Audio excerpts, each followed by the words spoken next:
बिस्मिल्लाहिर्रहमानिर्रहीम, अस्सलाम वालेकुम, good morning and welcome to morning at home. I hope कि आप सबका वीकेंड अच्छा गुजरा होगा, कुछ फैमिली के साथ भी वक्त गुजारा होगा, कुछ अपनी ज़ात को भी टाइम दिया होगा, और अगर नहीं दिया तो वेरी बैड, क्योंकि अपनी ज़ात का ख्याल रखना भी व्यूअर्स उतना ही इम्पोर्टेंट होता है जितना दूसरों का। कभी कभी तो अक्सर, बल्कि मैं ये बात कहती हूँ कभी कभी क्या, कि एक्चुअली अपना ख्याल रखना दूसरों से भी ज़्यादा है इम्पोर्टेंट। बिकॉज जब आप अपना ख्याल रखते हैं, आपकी सेहत ठीक होती है, आप जहनी तौर पे रिलैक्स्ड होते हैं, आपका माइंड सेट होता है, माइंड बॉडी सोल इंटैक्ट होता है, तो फिर इंसान दूसरों के साथ में बड़े अच्छे अंदाज से डील कर सकता है। स्पेशली जब हम बात करते हैं फैमिली मेम्बर्स की और बच्चों की। अब व्यूअर्स, आज मैंने बात करनी है माँ और बेटे के रिश्ते की। कल मैं अपने बेटे हमज़ा के बेस्ट फ्रेंड को, छोटे हमज़ा, उसका भी नाम हमज़ा है, तो हम एक को छोटा बुलाते हैं, दूसरे को बड़ा बुलाते हैं, तो हमज़ा को हमेशा से बड़ा बुलाया और उसको छोटा बुलाया। तो छोटे हमज़ा के साथ कल गए, उसका माशाल्लाह लंदन में दाखिला, इंग्लैंड में दाखिला हो गया, डरहम यूनिवर्सिटी में। तो वो उसका एक तरह से, मैं, फैसल और मैं और उसके एक और फ्रेंड इब्राहिम, हम सब खाने पे गए, बच्चे को लेके गए, उसको प्यार किया, उसे गुड लक विश किया, क्योंकि अभी हमज़ा भी गया है कोई 1.5-2 महीने पहले। तो व्यूअर्स, मैं यही सोच रही थी कि माँ और बेटे का कितना कोई इंटरेस्टिंग और कितना खूबसूरत ताल्लुक़ होता है। हम हमेशा सोचते हैं कि लाइफ में, ज़िंदगी में कोई अप्स एंड डाउन्स आते हैं, माँ बाप तो बच्चों का ख्याल रखते हैं, लेकिन जब वक्त आगे बढ़ता है और बच्चे जवान हो जाते हैं तो ज़्यादातर सपोर्ट के पॉइंट ऑफ व्यू से, मैं पैसों की बात नहीं कह रही, वैसे एक इमोशनल और घर के काम और सारी मेजर चीज़ों की सपोर्ट के लिए बंदा बेटों की तरफ ही मुड़ता है। बेटियां ऑफ कोर्स लाड बहुत करती हैं, चीज़ों को मैनेज भी बड़ा अच्छा करती हैं, लेकिन बेटों के साथ माँओं का स्पेशली ताल्लुक़ बड़ा इंटरेस्टिंग और बड़ा डिफरेंट सा होता है। देखिए, रिश्ते तो सारे ही अमेजिंग होते हैं, और ये रिश्ता ऐसा है जिसमें माँ को अपनी औलाद से, अगर बेटे की बात करें तो बेलौस प्यार होता है। लड़की की लाइफ में उसका जो पहला दोस्त होता है, या जो उसकी पहली दोस्त होती है, लड़के या लड़के की, वो उनकी माँ होती है। और हम हमेशा लड़कियों के ताल्लुक़ की बात करते हैं, लेकिन एक्चुअली बेटों के साथ भी जो माँ का बॉन्ड होता है वो बहुत ही डिफरेंट और यूनिक होता है, क्योंकि बेटे चाहते या ना चाहते हुए एक तरह से माँ के प्रोटेक्टर भी बन जाते हैं। माँ के तहफ़्फ़ुज़ का ख्याल रखना, अगर ख़ुद नहीं चीज़ें कर पाते तो इस चीज़ पे गिला ज़रूर करना कि भाई आप अपना ख्याल नहीं रखती, आप ये नहीं करती। और मैं सच बताऊँ तो व्यूअर्स, बीमार हूँ, सुख दुख की बात हो, कोई भी परेशान हो या ना हो, मुझे पता है कि हमज़ा जो है वो सबसे ज़्यादा कंसर्न्ड होता है, और सबसे ज़्यादा उसको ये होता है कि मैं मामा का ख्याल रखूँ। और एक माँ की भी ऑब्वियसली यही कंसर्न होता है। मैं सिर्फ बेटे का माँ के पॉइंट ऑफ व्यू से इसलिए नहीं बात कर सकती, क्योंकि देखिए, बेटा हो, बेटी हो, ट्रांसजेंडर हो, जो भी हो, आपकी औलाद तो सबकी सांझी होती है, चाहे वो बेटा हो या बेटी हो। और मैं हमेशा से बेटी की ख्वाहिशमंद रही कि अल्लाह ताला मुझे बेटी की नेमत से, रहमत से ज़रूर नवाजे, और अल्लाह का बड़ा करम हुआ कि मेरी एक स्टेप डॉटर भी हैं जो बड़ी हैं, और फिर मेरी छोटी जो नूर बानो है वो 4 साल की है। लेकिन हमज़ा के साथ जो मेरा बॉन्ड है ना व्यूअर्स, वो मैं एक्सप्लेन भी नहीं कर पाती। जो बड़ी दफ़ा लोग कहते हैं कि भाई बच्चा है, चलो चला गया, doesn't matter, what ever, but मुझे लगता है कि जैसा मेरा बेस्ट फ्रेंड भी चला गया, मतलब ऑब्वियसली यूनिवर्सिटी गया, दूर है, छोटी सी बात है। मैं जब घर आती थी काम से, चाहे लेट भी आऊँ, तो हमज़ा जागा होता था, वेट कर रहा होता था कि मामा को मिल के गुड नाइट करूँगा। अगर किसी दिन हमारी मुलाकात ना हो पाती क्योंकि उसकी पढ़ाई और उसका स्केड्यूल बिजी था और मैं मसरूफ़ थी, तो उसका मैसेज आ जाना, ये फ़ोन आ जाना कि यार मामा कहाँ हैं आप। एंड द फैक्ट दैट हर गुफ्तगू में यार मामा, ये यार मामा, मतलब मैं बड़ी हूँ साथ में, और मैंने बड़ी कोशिश भी की कि मैं उसका बड़ी बनूँ और हम एक दूसरे के साथ एक अंडरस्टैंडिंग के साथ चलें। ऑल्सो जब आपकी पहली औलाद, जो भी आपकी पहली औलाद हो, बेटा या बेटी, उसके साथ आपका वैसे ही एक बड़ा डिफरेंट सा बॉन्ड होता है, क्योंकि एक तरह से आप बड़े भी उसी बच्चे के साथ होते हैं। नेक्स्ट बच्चों में थोड़ा सा आप सेटल हो गए होते हैं, और मेरे लिए तो वैसे ही बहुत बड़ी ये चीज़ थी कि हमज़ा के पैदा होने के 10 साल के बाद मेरी डिवोर्स हुई, फिर आई गॉट री मैरिड, फिर जो भी मामलात हुए, हसन हमज़ा से एक्चुअली हसन जो है वो अब 8 साल के होने वाले हैं इन दिसंबर, और हमज़ा इज़ ऑलरेडी 18, तो 10-11 साल का एज डिफरेंस है। तो उस 10-11 साल के एज डिफरेंस में बहुत वक्त गुजरा जिसमें it was just Hamza and me. तो वो जो एक माँ बेटे का एक बॉन्ड बना, वो और भी ज़्यादा मजबूत हो गया। एंड देन मेरे मुश्किल वक्तों में भी हमज़ा ने actually, he was there, shoots पे उसको साथ साथ लेके जाना, काम को भी मैनेज करना, उसकी पढ़ाई को भी मैनेज करना, ज़िंदगी के दूसरे मामलात को मैनेज करना। Then when I got remarried, कि हमज़ा और फैसल का किस किस्म का ताल्लुक़ है, शादी से पहले उनके बॉन्ड को देखना कि क्या उनकी आपस में बनती है, क्योंकि ऑब्वियसली मैं ऐसी जगह पे कभी भी ना शादी करती जहाँ पे मेरा बच्चा गुस्ताखी कर रहा होता या जिससे शादी हो रही है वो मेरे बच्चे को अपनी औलाद ना समझता।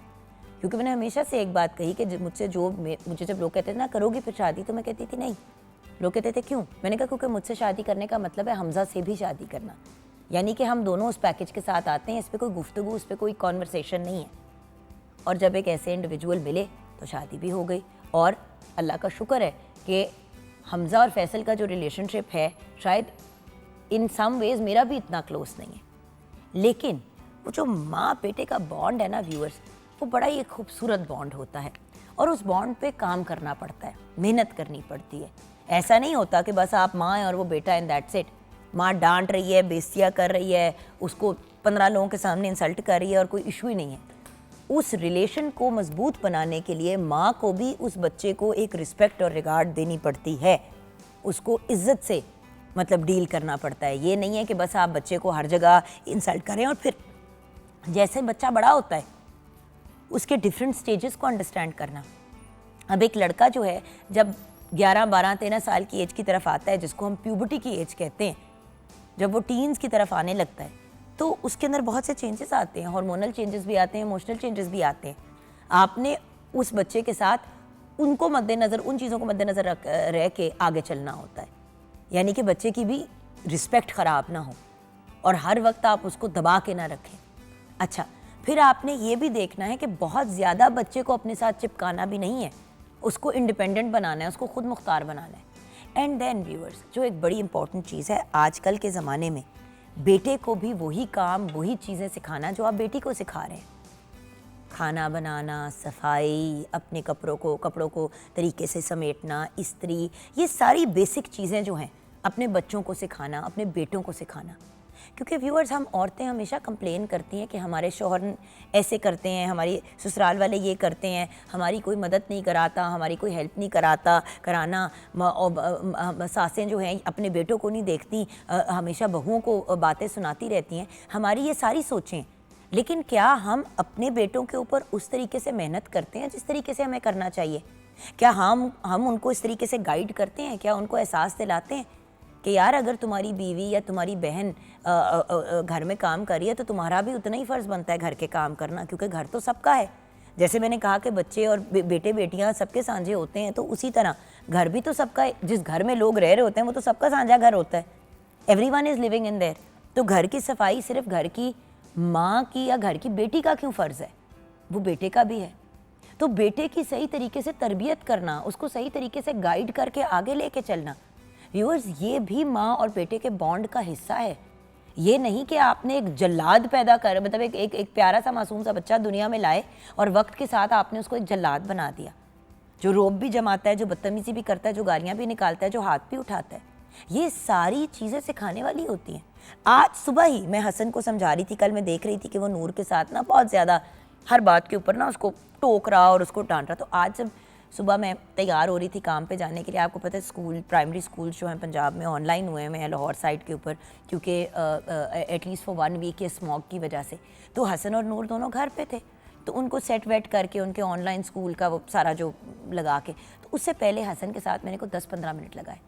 मैं कहा बेटा, आपको पता है मानो आपकी छोटी बहन है और आप उसके बिग ब्रदर हैं, उसको प्रोटेक्ट करना, उसका ख्याल रखना, बहन से लाडी करना हसन का फ़र्ज़ है ना। अब ये सारी बात मैं उससे करके आई, उसे समझा के। मैंने उसको बहन के सामने नहीं इंसल्ट किया, बहन के सामने 1-2 दफ़ा उसको टोका ज़रूर जब वो बहुत ज़्यादा ओवर हो रहा था, फिर उससे उन दोनों को अलहदा कर दिया कि वो अलहदा अपना खेले रात को। और आज सुबह मैंने ये फ़ैसला किया था कि निकलने से पहले मैं अपने बेटे को समझा के निकलूँगी, और उसको समझाया। अब ये एक दफ़ा कहने वाली बात नहीं है व्यूअर्स, ये बात बार बार कहनी है ताकि उस बच्चे के दिमाग का ये चीज़ हिस्सा बन जाए। सो माँ और बेटे का बॉन्ड अगर अच्छा करना है तो उस बेटे को आपने औरत की इज़्ज़त करना सिखाना है, उसको औरत की वैल्यू सिखानी है, उसको ये समझाना है कि बेटे अगर आपकी लाइफ टफ होनी है आगे जाके, तो अपनी बहनों को, अपनी बेटियों को, अपनी माँ को, अपने इन सब रिलेटिव और ऑब्वियसली इवेंचुअली अपनी बीवी को बड़े इज्जत से फूलों की तरह लेके बढ़ना है। देखिए, अगर हमारा मज़हब कहता है कि बेटी रहमत है, औरत ज़िंदगी में एक सुकून का बायस बनती है जब वो बीवी होती है, अगर आप उसको ऑब्वियसली प्यार से लेके चलें। एंड देन वो माँ जो बच्चों को पैदा करती है उसके पैरों तले जन्नत है। तो अगर औरत को इतनी रिस्पेक्ट और इतनी रिगार्ड हमारे मज़हब ने दी है, तो व्यूअर्स, क्या इंसान होने के नाते हमें अपने बच्चों को, अपने बेटों को ये चीज़ नहीं सिखानी चाहिए?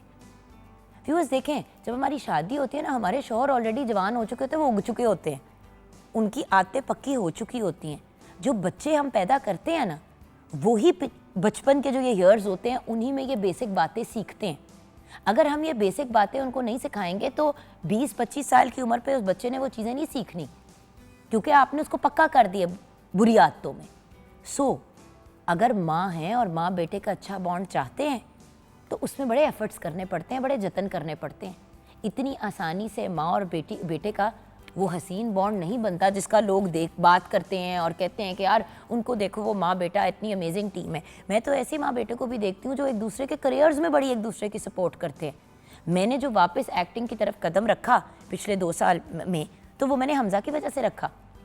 2 साल पहले 16 साल की उम्र पे हमज़ा ने मुझे आगे से कहा, क्यों नहीं कर रही हैं आप एक्टिंग? कोई प्रोजेक्ट आया था एक हम टीवी का, तो मैंने कहा बेटे क्योंकि मैं टाइम नहीं मिलता, ये नहीं होता, आप लोगों को भी देखना है। तो वो सीधा हो गया मेरे साथ। ही सेड मामा क्या इशू है, बाबा भी हैं, मैं भी हूँ, घर का सारा सिस्टम अच्छा चल रहा है, अगर आपको एक्टिंग का शौक है और आपका पैशन है, आप क्यों नहीं कर रही? आप सोचे, मेरे 16 साल के बेटे ने मुझे ये बात बैठ के कही, और फिर उसने अपने बाप को फ़ोन किया, उसने फैसल को फ़ोन किया, उसने कहा बाबा मामा को कहें कि वो ये प्रोजेक्ट करें। वो इतनी एक्साइटेड हुई थी सुन के। फिर उन्होंने कहा कि जी इतनी डेट्स चाहिए होंगी, तो उन्होंने कहा नहीं नहीं, मैं किस तरह लाहौर से जा सकती हूँ, मेरे बच्चे, मेरी फैमिली, तो आप इनको मना करें कि वो ऐसे ना करें।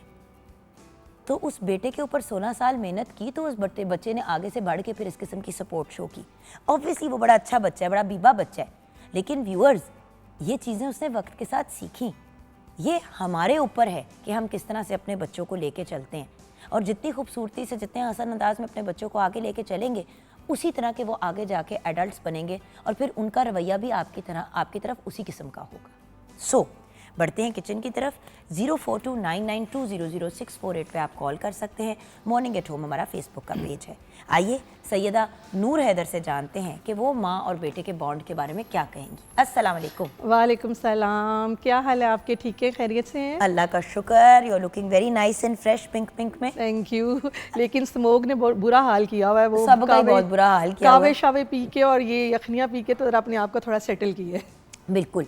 तो मुझे ये बताइए कि माँ और बेटे के बॉन्ड की बात हो रही है, आप क्या कहेंगी? एक्चुअली माँ बेटे की बॉन्ड की बात करते हैं ना, तो लोग हमेशा सोचते हैं माँ और बेटे का लाड, माँ बेटे को चूम रही है, मेरा शहजादा, मेरा प्रिंस, मैं सदके जाऊँ, ये सब कुछ है ही मेरे बेटे का। एक्चुअली ये जो हम करते हैं, ये प्यार और लाड से ज़्यादा बढ़ के एक नुकसानदेह चीज़ होती है। आप एक बच्चे को बार बार कहेंगे तुम शहजादे हो, तुम प्रिंस हो, सब कुछ तुम्हारा ही है, तो वो बाकी भाई बहनों के साथ बदतमीजियाँ ही करेगा ना, औखा ही होगा। बिल्कुल सही कह रही हैं आप। मैंने एक्चुअली मेरी जो मतलब सास है, उनके माशाल्लाह 7 बेटे थे, बेटी उनकी कोई नहीं थी, और मैंने उनको देखा है कि उन्होंने अपने बच्चों को कितनी अच्छी तरबियत दी, और बच्चों ने भी आगे माँ से हर बात पे उनका साथ दिया। जब वो मदर नहीं होती थी, चले जाती थी अब्बू के साथ डेपुटेशन पे, तो वो बच्चे घर में पीछे नौकरों के साथ अपना खाना, अपना कपड़ों का ख्याल, अपने मतलब खाने पीने का, और अपने भाइयों का, जो छोटे भाई थे और बड़े भाई, उनको बहुत सपोर्ट करते थे। और ये सिर्फ मैं ये कहती हूँ कि ये माँ की और बाप की तरबियत होती है कि हम अपने बच्चों को, और मतलब उनका बहुत लाड था। मतलब अगर माँ ने कहना है ना, मतलब वो बच्चों को कि दिन को रात है, तो उन्होंने कहना रात है, अगर रात को कहना दिन है तो दिन है। मैंने उनको देखा बहुत अच्छी तरबियत, और माँ और बेटों का साथ, माशाल्लाह 7 बेटे, बेटी कोई भी नहीं थी, और इतना अच्छा साथ और इतना प्यारा साथ कि मैं जब भी देखती हूँ, और बहुओं को बेटियों की तरह फिर लेके चली होंगी। बहुत, मैं कहती हूँ मेरी सास जैसी कोई सास नहीं होगी दुनिया में। इतनी अच्छी सास थी, अल्लाह ताला उन्हें जन्नत फिरदौस में आला अरफा मकाम अता करे। अब्बू भी बहुत अच्छे थे। पहली उनकी बहू जो थी, वो उनकी बहन की बेटी थी, उनको रोटी पकाने नहीं आती थी। 18 ईयर्स में उनकी शादी हो गई थी, और वो अब्बू खुद किचन में जाके उन्हें बताते होते थे कि बेटे ऐसे रोटी डालते हैं। मतलब उन्होंने अपने बहुओं को भी बेटियों की तरह समझा। और आप देखें कि ये कितना बड़ा पैगाम है कि ससुर ने जाके रोटी डाली। हाँ जी, बताया उनको, यानी कि मर्द भी यही काम करता है और कर सकता है। जी। यू सी, यही तो चीज़ें, और एट द सेम टाइम अगर माँ ने कहा दिन है तो बच्चों ने भी कहा दिन है, उन्होंने कहा रात है, वो उन्होंने भी कहा रात है, उसके साथ साथ आपने बच्चों को फ्रीडम भी देनी है कि वो अपनी बीवी और अपनी फैमिली के साथ भी एक अच्छी ज़िंदगी गुजार सकें। बहुत अच्छी, और माशाल्लाह 7 बेटियां और 7 की बीवियां, सब ने अपनी बीवियों को बहुत अच्छा रखा माशाल्लाह। हाँ अच्छा, जी। अब किचन में क्या बन रहा है? आज बना रही हैं हम बच्चों के लिए चिकन चीज़ी पफ। ये पफ पेस्ट्री से बनेंगे और साथ हम इसके फ्राइज सर्व करेंगे, बच्चों के फेवरेट, क्योंकि मैंने कहा आज बच्चों के हवाले से बनाते हैं। चलिए। इसके लिए जी मैं इंग्रेडिएंट्स बोल देती हूँ। मुर्ग का गोश्त चाहिए हमें ½ kg, गार्लिक पाउडर चाहिए 1 चाय का चम्मच, नमक चाहिए 1 चाय का चम्मच, कुटी हुई लाल मिर्च चाहिए 1 चाय का चम्मच, पेपरिका पाउडर चाहिए 1 चाय का चम्मच, क्रीम चाहिए 2 खाने के चम्मच, केचप 2 खाने के चम्मच, हॉट सॉस 2 खाने के चम्मच, ऑर्गेनो 1 चाय का चम्मच, इटालियन सीजनिंग 1 चाय का चम्मच, पफ पेस्ट्री शीट्स हस्बे ज़रूरत। पफ पेस्ट्री शीट जो हमें वो स्क्वायर वाली हम लेंगे, वो हमें चाहिए। और शिमला मिर्च चाहिए जी ½ कप, जूलियन कटी हुई प्याज ½ कप, जूलियन कटा हुआ टमाटर ½ कप, सीड्स निकाल के जूलियन काट लेने हैं हमने। और तिल चाहिए हमें ब्लैक और सफ़ेद हस्बे ज़रूरत, तेल 2 खाने के चम्मच, अंडे 2 अदद, और चीज़ मोज़रेला एंड चेडर 1 कप। अच्छा जी, चिकन को हम क्यूब में काट लेंगे और उसमें हम सारे स्पाइस डालकर हम इसको जो है वो मैरिनेट कर लेंगे। और फिर इसको हमने चिकन को पकाना है, और जब पक जाएगा, पानी इसका ड्राई हो जाएगा, तो हम इसको श्रेड कर लेंगे। और फिर जो हमारे पास 3 वेजिटेबल हैं, 1 टेबलस्पून ऑयल में उसको सौते करेंगे और उसमें हम चूल्हा बंद करके चिकन डाल देंगे। और उसके बाद इसमें हम डालेंगे जी हॉट सॉस, और हम डालेंगे इसमें क्रीम और केचप। इसको मिक्स करेंगे और आपका मिक्सचर बिल्कुल ठंडा होना चाहिए, और फिर दोनों चीज़ हम मिक्स करके और हम जो है इसका मिक्सचर तैयार कर लेंगे और पफ पेस्ट्री के अंदर सेंटर में हम रखेंगे, और ट्राई एंगल उसको हमने जोड़ देना, और फोक से उसको एंड से जोड़ के और ब्रश करके अंडा और तेल लगा के हमने इसको 160 डिग्री पे हमने 20 मिनट के लिए इसको बेक करना है। और जब गोल्डन ब्राउन हो जाएंगे तो हमने निकाल के हमने इसको फ्राइज़ के साथ सर्व कर देना है। Absolutely awesome. माँ बेटे की जब बॉन्ड की बात करते हैं तो खाने की कैसे बात नहीं हो सकती। लेकिन अभी हम ब्रेक की तरफ जाएंगे और आपको बड़ी खुशी होगी नूर जी कि आज हम गुफ्तगू करने लगे हैं PCOS की डाइट की। आपको भी पता है आजकल हर दूसरी बच्ची बिल्कुल PCOS पॉलीसिस्टिक ओवेरियन सिंड्रोम से सफ़र कर रही है। ये क्या है, आपको कैसे पता चलेगा कि आपको ये प्रॉब्लम है, और इसकी खुराक क्या होनी चाहिए, क्योंकि इसका इलाज है ही खुराक। तो हम एक बहुत ब्रिलियंट पर्सनालिटी ज्वाइन करेंगे जिन्होंने बहुत से लोगों के इस मसले में बहुत आसानी पैदा की है, क्योंकि देखिए कंडीशन है ये कंटिन्यू करती है आपकी पूरी ज़िंदगी। लेकिन वेट को कंट्रोल में रखना, स्किन के इश्यूज़ ना होना, बाल भी ना गिरना, इससे रिलेटेड ब्रेक के बाद आपको व्यूअर्स गाइडेंस मिलेगी। आप हमारे साथ रहिए।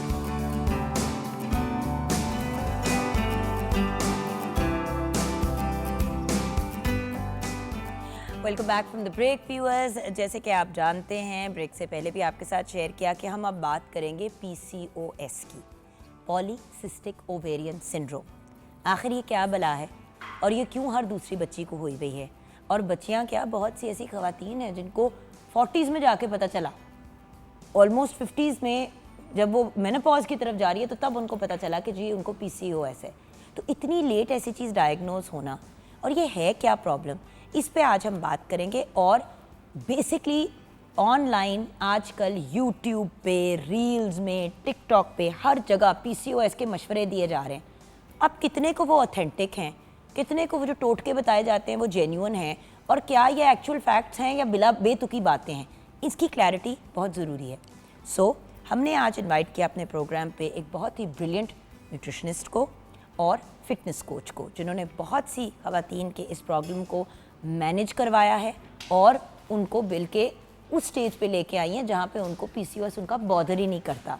प्रेगनेंसीज़ भी हुई, उसके बाद बच्चे होने के बाद भी उनका फिर वेट लूज़ कराया, और माशाल्लाह से बड़े अच्छे रिजल्ट्स हुए, और वो रिजल्ट्स की तस्वीरें भी हमारे पास हैं।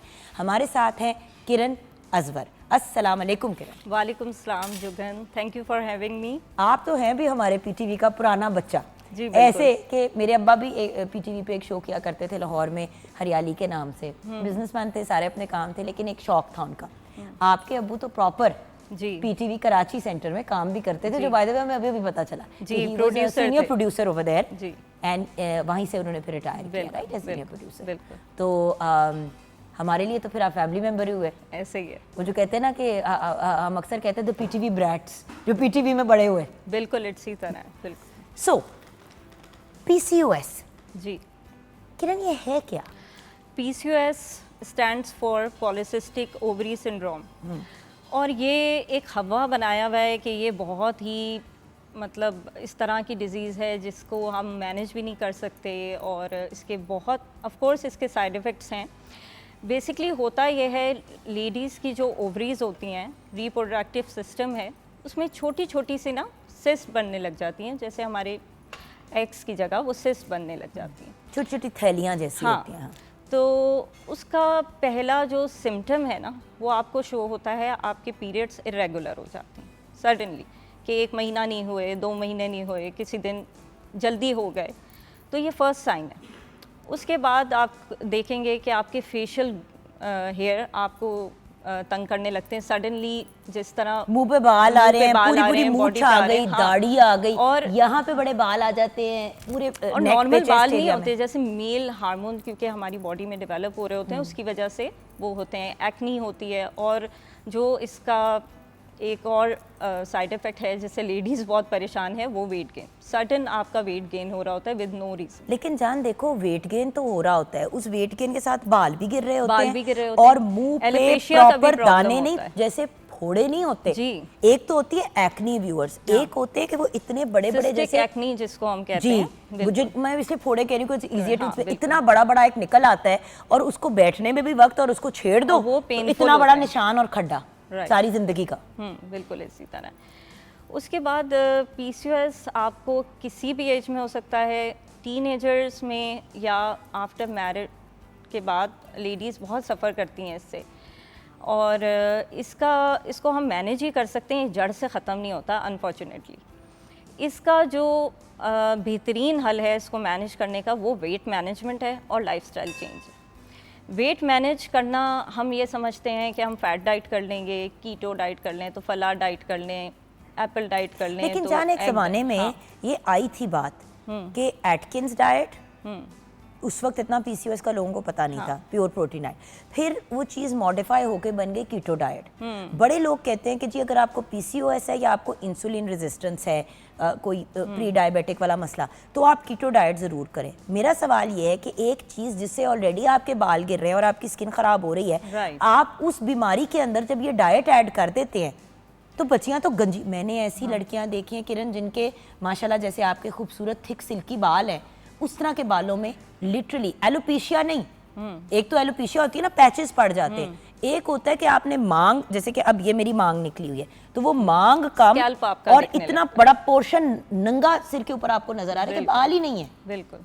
पैचेस नहीं, प्रॉपर आपकी जड़ों से बाल उड़ते चले जा रहे हैं। क्योंकि आपके देखें ना, जब आपको माइक्रो न्यूट्रिएंट नहीं मिल रहे फूड से, सारे फूड ग्रुप ज़रूरी है, आपको नहीं मिल रहा है, आप स्पेसिफिक प्रोटीन पे फोकस कर रहे हो या फैट पे फोकस कर रहे हो, आप वेजिटेबल फ्रूट नहीं ले रहे, तो आपको न्यूट्रिएंट्स तो नहीं मिल रहे, तो ऑफ कोर्स आपकी बॉडी से आपकी बाल, हेयर, नेल्स, ये सब इफ़ेक्ट हो रहे होते हैं। तो डेफिनेटली हमें बैलेंस डाइट लेना बहुत ज़रूरी है, और PCOS के पेशेंट स्पेशली उनका मैनेज हो ही नहीं पाता अगर आप अपनी एक सेडेंट्री लाइफस्टाइल रखें, जैसे आप सिर्फ बैठे हुए हैं और सिर्फ खा रहे हैं, और क्या खा रहे हैं वो आपको पता नहीं है, क्योंकि आपको पता है आजकल प्रोसेस मीट, प्रोसेस फूड ये मार्केट में इजीली अवेलेबल है, तो प्रोसेस पैकेट फूड आपके लिए डिज़ास्टर है, क्योंकि ये PCOS को और ख़राब करता है।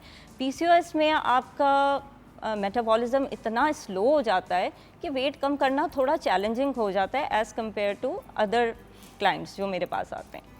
मुश्किल होता है लेकिन मैनेज हो जाता है।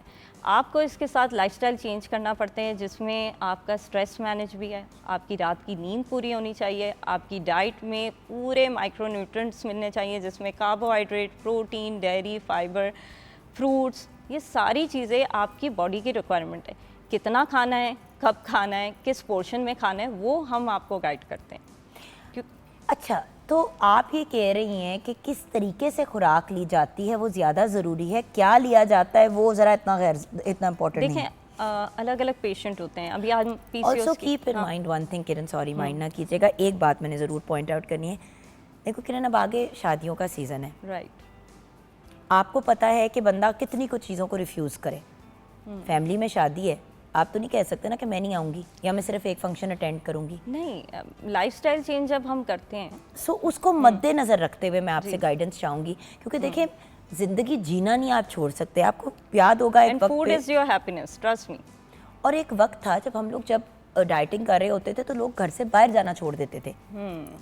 मुझे याद है जब मेरा एक दफ़ा बहुत मेजर वेट लॉस हुआ था, मैंने ऑलमोस्ट अपना वेट 45 किलोज़ पे ले आई थी। खैर उसके बाद मैंने वापस गेन भी किया वेट, बिकॉज वो बिल्कुल ही मैं मरीज़ लगना शुरू हो गई थी। ये भी तो बहुत ज़रूरी है ना रियलाइज़ करना कि किधर तक आपने अपना वेट कम करना है। एक पॉइंट आता है कि जब आप इतना ज़्यादा वेट कम कर लेते हैं कि आप बुरे लगना शुरू हो जाते हैं। बिल्कुल। सो होता ये है कि आपने जब अपना वेट गेन या वेट लॉस करना होता है, आप certain lifestyle, certain diet plans को फॉलो कर रहे होते हैं, आप बाहर नहीं जाते, आप किसी को मिलते नहीं है, लेकिन ये सस्टेनेबल नहीं है। ऑफ कोर्स नहीं है, 100%। देखिए डाइट हमेशा वही चूज़ करनी चाहिए जो सस्टेनेबल है। मैंने जिस तरह आपसे कहा कि पोर्शन कंट्रोल जो है डाइट वो एक्सेलेंट है, वो हर एक पर्सन कर सकता है हर जगह पे। मेरे पास जो मेंबर्स होते हैं, मेरे क्लाइंट होते हैं, वो ट्रैवल भी कर रहे होते हैं, वो शादियां भी अटेंड करते हैं। अपने मील को देखें, आप कभी भी शादियों पे जाते हैं, पार्टीज़ में जाते हैं, प्रोटीन आपके पास होता है अवेलेबल। सबसे पहले अपने प्रोटीन से अपने मील को लोड अप करें। जब आप शादी में होते हैं कोशिश करें हाफ प्लेट सैलड्स लें, क्योंकि देखें अगर आपने नान लेना है या राइस लेने हैं तो वो एक लिमिटेड पोर्शन है, क्वार्टर ले लें, हाफ ले लें। ज़रूरी नहीं है कि अब आपने भर भर के खाना है।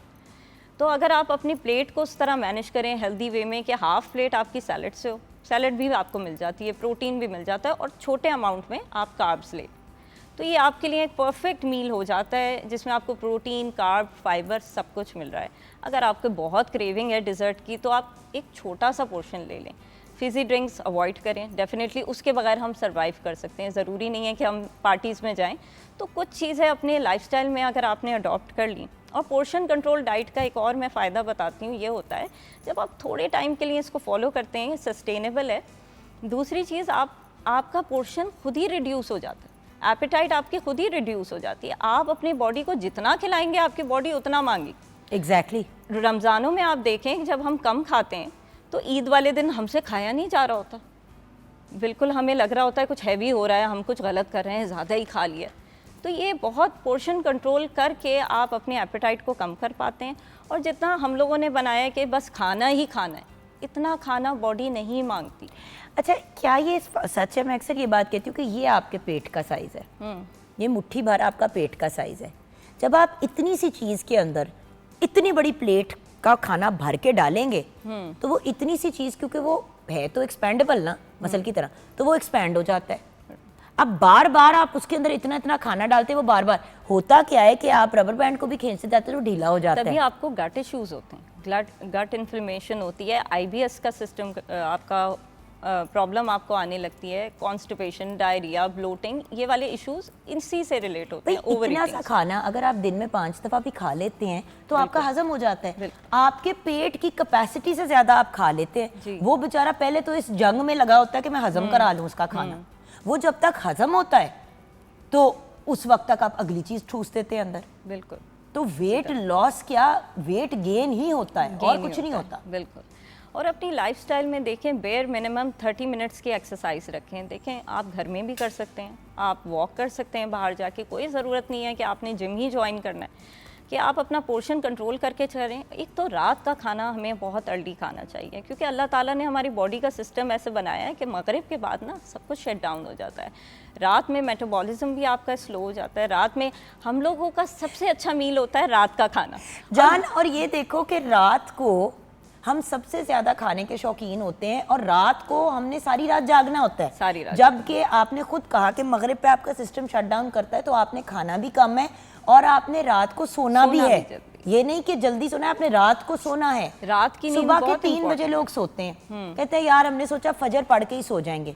ओ भाई, सारा टाइम जब तुम्हारी बॉडी ने कोर्टिसोल कंट्रोल करना था, तुम्हारी बॉडी को, कोर्टिसोल कितना बड़ा रीजन है PCOS खराब करने का और वेट गेन का। बिल्कुल। आप अगर सब कुछ फॉलो कर रहे हैं, डाइट आपकी अच्छी है, एक्सरसाइज है, रात की नींद नहीं है, आपका कोर्टिसोल हाई रहता है, आपकी बॉडी में स्पेशली जो लोअर बॉडी पार्ट है उधर फैट स्टोर होने लगता है। मेरे क्लाइंट्स जो हैं अक्सर सब फॉलो कर रहे होते हैं। जब मैं उनसे पूछती हूँ आप रात में कब सोते हैं, स्ट्रेस आपका मैनेज होता है, तो नहीं, हम तो रात में 4 बजे सोते हैं। रात में फिर ऑटोमेटिकली आप बिंज ईटिंग कर जाते हैं, आप निबलिंग कर रहे होते हैं, कुछ भी रखा है फ्रिज से फिर उठा के खा रहे होते हैं, ऑफ कोर्स आपको भूख लगेगी।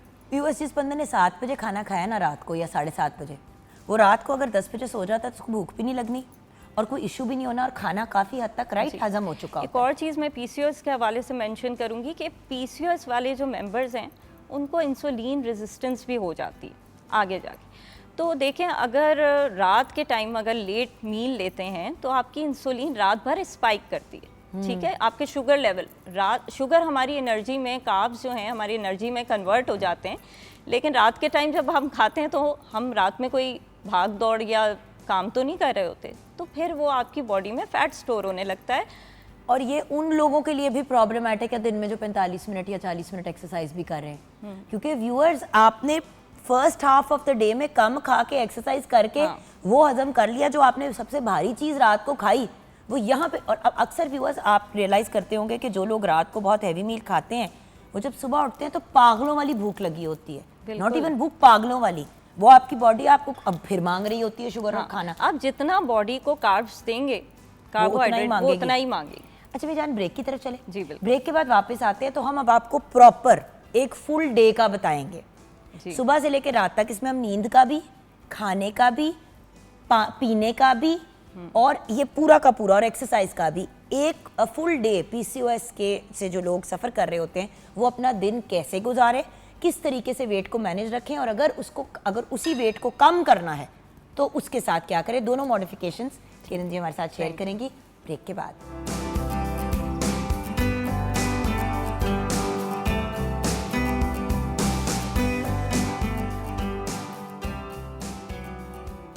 Welcome back from the break viewers. हमारे साथ किरण हैं, हम उनसे डिस्कशन करें। आप एक बहुत रिनाउंड माशाल्लाह न्यूट्रिशनिस्ट हैं, उसके अलावा she is a filters coach as well. और जो सबसे इंटरेस्टिंग बात है वो ये है कि इन्होंने अपना सिस्टम इतना ब्रिलियंट बनाया है कि ये पाकिस्तान में या दुनिया में किसी भी कोने में हो, इनके ग्रुप्स जो हैं वो ऑनलाइन चलते रहते हैं and she is always available for consultation.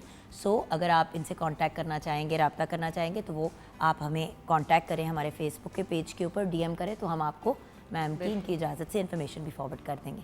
मैं भी ब्रेक में इनसे यही कह रही थी, मैंने कहा आपके लिए तो बहुत आसान है कहना या मेरे लिए कि ओ पीसीओएस ये पीसीओएस वो, जिसको होता है उसको पता होता है कि वो किस टफ टाइम से गुजरता है। तो किरण जी आपने कुछ शेयर करना था, जुगन, मैं आपकी अपने कंफर्ट जोन में जो भी है। व्यूवर्स को भी बताऊंगी, मैं आपको भी बताऊंगी कि मैं खुद पीसीओएस की पेशेंट हूँ और अल्हम्दुलिल्लाह इट्स बिन 13 इयर्स कि मैंने उसको मैनेज किया हुआ है पीसीओएस का। और माशाल्लाह बाल खूबसूरत, स्किन आपकी इतनी अच्छी है माशाल्लाह, यूथफुल ग्लोइंग फेस। बिलीव नहीं करेंगी, ना मैं कोई मल्टीविटामिन लेती हूँ ना कुछ, मैं सिर्फ अपनी डाइट पे फोकस करती हूँ और एक्सरसाइज, रात की नींद, स्ट्रेस मैनेज। तो पीसीओएस में जब मेरा वेट गेन हुआ तो मुझे शुरू में आपकी कुछ हमारे साथ पास पिक्चर्स नहीं, अगर आपकी परमिशन है तो हम वो दिखा दें। बिल्कुल दिखाएं। तो 14 इयर्स बैक मुझे पीसीओएस डेवलप हुआ था और उस वक्त मेरे बच्चे भी नहीं थे। अब माशाल्लाह मेरे 3 बच्चे हैं। ये देखिए माशाल्लाह लग रहा है कि ये वही किरण है। हाँ, तो मैं 80 kg प्लस थी और अभी मैं 50s में हूँ। तो अल्हम्दुलिल्लाह बिल्कुल 80 kg मेरा वेट था और वो पीसीओएस था, उसकी वजह से मुझे स्ट्रेस भी बहुत रहता था। मैं मेंबर्स को बताऊंगी, एंजाइटी, स्ट्रेस बहुत ज़्यादा होता था मुझे। पता है जान, एक तो जिंदगी के एंजाइटी और स्ट्रेस, दूसरी इस चीज़ की, क्योंकि देखिए व्यूअर्स, जिस इंसान की नेचुरल बॉडी 50 किलोज पे मैनेज होती है, वो जब 30 किलो वजन लेके घूम रहा होगा तो एक उसके भी स्ट्रेस, जिस्मानी स्ट्रेस भी, और फिर लोगों की बकवास, लोगों की भी, और हार्मोनल चेंजेस की वजह से आप डिप्रेस रहते हो, एंजाइटी, ब्लोटेड, इतना बुरा फील करते हो। तो मेरी जर्नी उधर से ही स्टार्ट हुई। पहले मैंने अपने आप पे फोकस करना शुरू किया और स्टार्टिंग में इसी तरह के पोर्शन कंट्रोल डाइट करके मैंने अपना वेट मैनेज किया। शुरू में एक्सरसाइज भी रखी काफ़ी ज़्यादा, अब मैं इसको मैनेज कर रही हूँ और उसके बाद मेरे माशाल्लाह 3 बच्चे हुए हैं। आपको पता है पीसीओएस की वजह से आपको इनफर्टिलिटी इश्यूज हो जाते हैं, आप कंसीव ही नहीं कर पाते। कंसीव नहीं कर पाते, मुझे भी डिफ़िकल्टी थी, लेकिन अल्हम्दुलिल्लाह मेरे बच्चे भी हुए हैं। और ऐसा नहीं है कि पीसीओएस के साथ आप कंसीव नहीं कर सकते, अगर तो सबसे पहले अपना वेट जैसे ही कम करने लगते हैं ना, तो आपकी वो जो सिस्ट बन रही होती हैं ओवरीज में, वो दोबारा से जिस तरह एग्स होते हैं ओवरीज में, वो डेवलप होनी शुरू हो जाती हैं। ठीक है। वेट कम होता है, हार्मोन्स आपके बैलेंस आउट होने लगते हैं और आपके कंसेप्शन के चांस बढ़ जाते हैं। आप कभी भी डॉक्टर के पास जाएंगे वो यही कहेंगी कि सबसे पहले वेट कम करें, सबसे पहले वेट कम करें। तो उसी तरह मैंने किया, अपना वेट कम किया, फिर माशाल्लाह कंसीव किया, आज माशाल्लाह मेरे बच्चे हैं 3 माशाल्लाह। हेल्दी। और मेंबर्स को मैं ये बताना चाहूँगी कि डाइट पे फोकस करना बहुत ज़रूरी है। अपनी डाइट में 90% कोशिश करें कि आप हेल्दी चीज़ें लें, ऑर्गेनिक फूड पे आएँ, जो अल्लाह ताला ने चीज़ें बनाई हैं। भाई किरण का दिन कैसे शुरू होता है मुझे हाँ। अब कीपिंग इन माइंड व्यूअर्स, इसलिए मैं इन्हीं से इनका दिन पूछ रही हूँ क्योंकि she is a working lady, she is also a home maker and she is a mother of 3 children. यानी कि इनकी भी जिंदगी उतनी हेक्टिक है और टेंशन वाली है जितनी आपकी है या मेरी है, शायद इन सम वे ज्यादा। प्रायोरिटी देना अपने आप को बहुत इंपॉर्टेंट है। सो आप ही बता दें कि आपके, क्योंकि लोग कहते हैं ना मेरे को टाइम नहीं होता, मैं बच्चे जगह देखूं, मैं घर देखूं, या मैं अब ये चीजें अपनी लेके अच्छा, चलूं। सबसे पहले एक और चीज़ मेंशन करूंगी, सबसे पहले अपना ख्याल रखें। आप ठीक होंगे, आप अपनी फैमिली का ख्याल रख सकेंगे। सेल्फ लव बहुत इंपॉर्टेंट है। कल को आपके, वरना बच्चे भी आपको देख के यही करेंगे कि अपना ख्याल नहीं रखना। आप ठीक होंगे तो अपनी फैमिली का, हस्बैंड का, बच्चों का, वर्क का ख्याल रख पाएंगे। तो मैं अपने डाइट की तरफ जाती हूँ कि मेरी डाइट प्लान, यकीन करें, कोई फैंसी डाइट नहीं है, सब कुछ किचन से मैनेज हो रहा होता है और बड़ा इजी है, इजी टू फॉलो। और मैं अपने मेंबर्स को भी इसी तरह के प्लान देती हूँ, क्योंकि ज़्यादातर वर्किंग लेडीज़ होती हैं, इन लॉज में रह रही होती हैं, तो वो फैंसी डाइट और तरह तरह के सैलड्स और डिफरेंट रेसिपीज़ फॉलो नहीं कर सकती। आपने सिर्फ पोर्शन कंट्रोल करना है। सुबह उठ के, एक तो हमेशा याद रखें बॉडी में टॉक्सिन्स होते हैं, सुबह उठ के नहार मुँह पानी पीने की आदत डालें। अगर आपको सूट करता है, आप ज़ीरा वाटर, फेनल सीड वाटर, सौंफ डाल के वो सब लें, वो ब्लोटिंग कम करता है। वरना simple Luke warm water 1-2 glass पानी। फेनल सीड यानी कि सौंफ। सौंफ, दालचीनी का इस्तेमाल, ये हर्ब्स आपको मेटाबॉलिज्म फास्ट भी करते अच्छा, हैं, करती है ना? भी। हाँ, मेटाबॉलिज्म फास्ट करते हैं। ये नहीं है इससे वेट कम हो जाता है, मेटाबॉलिज्म फास्ट होता है। लेमन स्क्वीज कर लेंगे तो विटामिन सी सुबह सुबह मिल जाएगा। ठीक है, लेमन कोई फैट कटर नहीं है, लेमन से विटामिन सी अच्छा मिलता है आपको, और आपके बॉडी से टॉक्सिन सुबह ही निकल जाते हैं। आप रेस्ट दें अपनी बॉडी को थोड़ी देर, क्योंकि सुबह जब उठते हैं कॉर्टिजोल आपका हाई होता है उस टाइम। ठीक है, थोड़ा मतलब हाफ एन आवर या घंटे के बाद आप अपना ब्रेकफास्ट करें। ब्रेकफास्ट में 2 चीज़ें आपने ज़रूर इंक्लूड करनी है, कार्बोहाइड्रेट, प्रोटीन। मतलब आसान लैंग्वेज में ब्रेड, रोटी, या मतलब हेल्दी ब्रेड, साडो हो गई या होल व्हीट हो गई, मैदे वाली चीज़ें आपने नहीं लेनी। एग्स अपने डाइट में इंक्लूड करें। कोई अगर बटर लेने का शौक है, पीनट बटर, कोई चीज़, कॉटेज चीज़ ले लें, वो आपने अपना लेना है। और हमेशा याद रखें कैफ़ीन इनटेक अपना कम करें, क्योंकि कैफ़ीन आपका आयरन एब्जॉर्प्शन नहीं होने देता बॉडी में। अच्छा, मेरे पास एक आइडिया है। अब मेरी तरह जिनको चाय की सुबह बहुत तलब होती है, मुझे भी बहुत होती है। मैं आपको एक, मैं पता है मैंने ट्रिक जो मुझे एक्चुअली एक माहिर नफ्सियात ने सिखाई, डॉक्टर आबिद ने। डॉक्टर आबिद ने कहा चुगन कप में डाल के रख लो, हाँ, 3 दफ़ा दिल चाहे तो तीसरी दफ़ा में घूंट लो। होता ये है कि ये पूरा चाय का जो मग है ना किरण, आपको मैं जेन्युइनली बताऊं, ज़्यादा ज़्यादा इतना पिया जाता है। हाँ, थोड़ी वेस्टेज होती है, आपने लेकिन अगर कैफ़ीन लेना है चाय तो अपने फूड से 1 घंटे के बाद लें। घंटे के बाद में। घंटे के अच्छा, बाद लोग कहते हैं पहले खाली पेट चाय पिएं, एक दफ़ा मेरी रूह को सुकून आए, उसके बाद हम। नहीं, आप पानी से इस्तेमाल करें, फिर फूड से थोड़ी देर के बाद लें। मैं चाय के बगैर सर्वाइव नहीं कर सकती, मैं वही बता रही हूँ कि आपने हर चीज़ लेनी है, तरीके से लेनी। फिर उसके बाद अगर देखें, हर एक का रूटीन डिफरेंट होता है, हर एक की एपेटाइट डिफरेंट होती है। मैं लॉन्ग आवर्स तक भूखी नहीं रह सकती, तो मुझे 3 से 4 घंटे के बाद कोई स्नैक लेना होता है। कुछ लोग हैं लॉन्ग टर्म, अपनी बॉडी को समझें, अपनी एपेटाइट को समझें। अगर आपको बहुत ज़्यादा भूख नहीं लग रही, कोई ज़रूरत नहीं है कि हमारा टाइम हो गया तो हमने स्नैक लेना। आपकी बॉडी मांग रही है तो आप नट्स ले लें, कोई फ्रूट ले लें उस टाइम। मतलब अपने ब्रेकफास्ट, अगर आप अर्ली उठ के ब्रेकफास्ट कर रहे हैं तो ज़रूर आपको स्नैक की रिक्वायरमेंट होगी। उसमें फ्रूट और कोई नट्स, कोई आपके जैसे चने वगैरह, भुने मखाने, ये सारी चीज़ें आप इंक्लूड कर सकते हैं विद इन पोर्शन, एक लिमिटेशन में। फिर उसके बाद हम अपने लंच पे आते हैं। लंच में याद रखें हमेशा अपनी हाफ प्लेट सैलड से फिल करें, जिसको हम गार्डन सैलड कहते हैं। ठीक है, कोशिश करना चाहिए रॉ वेजिटेबल लें ताकि आपको उसके पूरे न्यूट्रिएंट्स मिलें। और उस प्लेट में एक पोर्शन आपका कार्बोहाइड्रेट होगा, रोटी ले सकते हैं, बॉयल चावल ले सकते हैं। कोशिश करें पुलाव वगैरह ना लें, क्योंकि उसमें स्टार्च बहुत ज़्यादा होता है, जिनको PCOS है स्पेशली। बॉयल राइस लें, रोटी लें और प्रोटीन लें। प्रोटीन में दाल, बीन्स, लेग्यूम्स ये भी आ जाते हैं, गोश्त भी आ जाता है। कम ऑयल में बनाएं, देसी घी इस्तेमाल करें, देसी चीज़ों पे आ जाएं। अच्छा, शाम में भी अगर आपको बहुत ज़्यादा भूख लगती है तो एक कोई छोटा सा, जिस तरह मैंने नट्स वगैरह बनाए, एक लिमिटेड पोर्शन में 9 to 10 एलिमेंट्स ले लिए, इस तरह की कोई चीज़ ले ली। यानी कि आप ये नहीं कह रही हैं कि एक तो क्योंकि इंटरमिटेंट फास्टिंग पे बहुत ज़्यादा आजकल जोर दे रहे हैं। इंटरमिटेंट फास्टिंग देखें अच्छी बहुत है, ऑर्गन हीलिंग करती है, हर एक नहीं कर सकता, हर एक को सूट नहीं करती। जिनको इंसुलिन रेजिस्टेंस का प्रॉब्लम है, PCOS वालों को बहुत चांस होते हैं इंसुलिन रेजिस्टेंस हो जाए। अगर आप इंटरमिटेंट फास्टिंग करेंगे तो 3 मील अ डे आपके लिए काफ़ी है। आप 11-12 बजे फर्स्ट मील लें, 8 आवर्स और 12 आवर्स की विंडो पे आप चलें। तो आप इसी तरह कर सकते हैं कि 12 बजे 11 बजे नाश्ता किया, 7-8 बजे अपना डिनर कर लिया, बीच में आपने एक स्नैक ले लिया। अच्छा, डिनर का भी मैं मेंशन करूँ, डिनर में कोशिश करना चाहिए लाइट मील रखें। फ़िश ले लें, मटन ले लें, चिकन लीन मीट लें।